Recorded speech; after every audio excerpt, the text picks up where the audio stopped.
የፀጉር ስታይሎች አሉ። ሃይፌድ፣ ሎፌድ አሁን በደንብ የሚሰሩት ሃይፌድ ይባላል፣ ሎፌድ ይባላል፣ ፔፐር ፌድ ይባላል። እኒህ ክሊንከቶች አሉ። ኖርማል እንደፊታቸው የፊታቸው አቀማመጥ ኦቫል ፊት ከሆነ ሰርክል ፊት ከሆነ እዚህ አሉ ማለት ነው።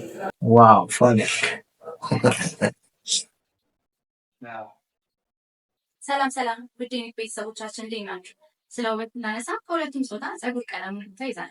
ዛሬ በከተማችን ከሚገኝ አንድ የወንዶች ፀጉር ቤት ይዤው እሄዳለሁ። ምን ምን አገልግሎቶች እንደሚሰጡ እንዲሁም ደግሞ ስለ ሙያው ከባለሙያ ጋር ቆይታ ይኖረናል። እኔ ፌበኔ ቻናላችን የሚለው ሰብስክራይብ ማድረግ ነው ያነሳ ይጠንቀቃል።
I don't ever slow up, no I don't take shit. I got no love for the fakeness. If you wanna play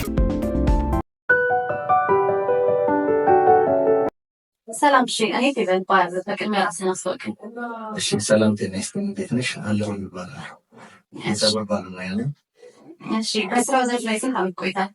ኦልሞስት 18 ቆይቻለሁ እስካሁን። ኦኬ፣ እሺ፣ እንደምታውቀው ብዙ አይነት የፀጉር ስታይሎች አሉና ስማቸው ምን ነው? አዎ፣ እንደ ፊታቸው የቅርጽ አቀማመጥ አይነት ብዙ የፀጉር ስታይሎች አሉ። ሃይፌድ፣ ሎፌድ አሁን በደንብ የሚሰሩት ሃይፌድ ይባላል፣ ሎፌድ ይባላል፣ ፔፐር ፌድ ይባላል። እኒህ ክሊንከቶች አሉ። ኖርማል እንደፊታቸው የፊታቸው አቀማመጥ ኦቫል ፊት ከሆነ ሰርክል ፊት ከሆነ እዚህ አሉ ማለት ነው። ኦኬ፣ እሺ፣ እንዴት ነው ታዲያ ሙሽራ ፓኬጅ ስትሰሩ ከኖርማል ፓኬጅ ጋር ልዩነት አለ? አዎ፣ ልዩነት አለ። ቤት ውስጥ እንደ ቤቱ የምናስጠቅመው ማቴሪያሎች አሉ። ሙሽራ ሲመጣ ቤት ውስጥ ያሉትን ነገሮች በሙሉ የሚጠቀም ስለዚህ ፓኬጅ አለ ይወጣለት። ከኖርማል አቆራረጥ ፓኬጅ ከፍ ይላል ማለት ነው። ዋጋው ላይ እንዴት ነው? ብዙ ልዩነት አለ? አዎ፣ ልዩነት አለ። የሚጠቀሙት አለ። እዚህ ሙሽራ ሲመጡ ቤት ውስጥ የምታስጠቅሚያቸው ነገሮች አሉ። በዛ ላይ ደረጃ የትልሙ ስለሚሄዱ በደንብ ልዩነት አለ። እሺ፣ እና ደግሞ ይመስለኛል እሺ፣ በስራ ላይ ብዙ ፈተናዎች ሊያጋጥሙ ይችላሉና ያጋጥማሉ። እንደ ባለሙያ ብዙ ፈተናዎች ያጋጥማሉ። ይሄ ከሰው ጋር አብረሽ ምሰሩ ስለሆነ የሰው ልጆች ባህሪያችን ሁላችን ስለሚለያይ ብዙ ፈተናዎች አሉ። እነዛ ፈተናዎች ግን እንደ ባለሙያ ሰዎችን ትሪት በማድረግ መቀበል አማራጭ።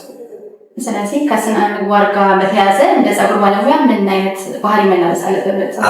በጣም ይሄ ትልቅ ጥያቄ ነው እና እንደ ፀጉር ባለሙያ ከቆራጭ እስከ ሻምፖ አጣቢዎች ባለሙያ ናቸው። እነሱም ከነሱ ጀምሮ የሚመጡ ከስተመሮችን በአግባቡ ማስተናገድ የሚቻልበት አሙያ አለ።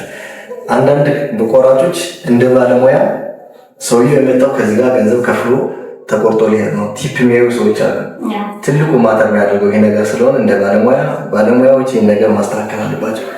ሻምፖ ላይ ደግሞ የሚመጡ በደንብ የሚሰጡና የማይሰጡ ታጥቦች ይወጣሉ። ስለዚህ ባለሙያ ስለሆነ ሻምፖ ላይ ትኩረት የሚሰጠው ነገር ነው። ይሄ ብዙ ቦታዎች ላይ ፀጉር ቤት ላይ ያሉ ነገሮች ስንሰራ ተቀረር ይችላል። አሁን ከራሳችን ፀጉር ቤት ላይ ስንሰራ እንደዚህ አይነቶች ያጋጥማሉ። ባለሙያ ሲሆን ቢችል አንድ ባለሙያ ሰውየው ማስደሰት ነው መቻል ያለበት እንጂ ገንዘብ ባይ አሪፍ ብዬ አስባለሁ። ገንዘብ ማየት የለበትም። አጣቢዋም ማንም ሰው ቆንጆ አለሽ ተሰራሽ ድረስ ቴንኪው ማያ ስለሆነ ሰጥቶ ይሄዳል። በጣም ትልቅ ነገር ነው ያስተላለፉልን። እሺ፣ የፀጉር ገቢዎች በቀን ከስንት እስከ ስንት ይባላል? ገቢያችን እንደ ቤቱ ይለያያል። የተለመደ ቤት ከሆነ ቆንጆ ገቢ ያስገኛል። መካከለኛ ቤት እንደ ደረጃው ከስተመር ያለው የሌለው ይባላል። በዚህ ጸጉር ሙያ ላይ ቅድም እንደነገርኩሽ ትሪት ማድረግ ባለሙያ በደንብ ቆንጆ ገቢ ነው የሚያገኘው። አሪፍ ብር ያገኛል። በቀን 3,000 ብር 4,000 ብር እዛ በላይ ሊሰራ ይችላል በአንድ ቀን ውስጥ አንድ ባለሙያ። እሺ ደስ ይላል በጣም። ስለዚህ አሁን ተመልካቾቻችን እናንተን ፈልገው ቢመጡ የት ብለው ነው የሚያገኟችሁ? ኦኬ አድራሻችን ጀሞ ሚካኤል ስታር ሲቲ ሞል አንደኛ ፎቅ ላይ እንገኛለን። ኤም ሀበሻ በርበረ ነው መግባት ይችላሉ። የሚፈልጉትን መስተንግዶ እንሰጣቸዋለን። እሺ እኛም ስልክ ቁጥራችሁን ከስር እናስቀምጣለን። ስለነበረን ቆይታ እናመሰግናለን። እሺ እኛም እናመሰግናለን። መልካም። እሺ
ውድ ቤተሰቦቻችን በኤም ሀበሻ የወንዶች የውበት ሳሎን የነበረን ቆይታ ይህን ይመስል ነበር። እንደወደዳችሁ ተስፋ እናደርጋለን። ለብዙ ተመልካቾች እንዲደርስ ሰብስክራይብ ማድረግ ይላረሱ። በቀጣይ ቪዲዮ እስክንገናኝ መልካም ጊዜ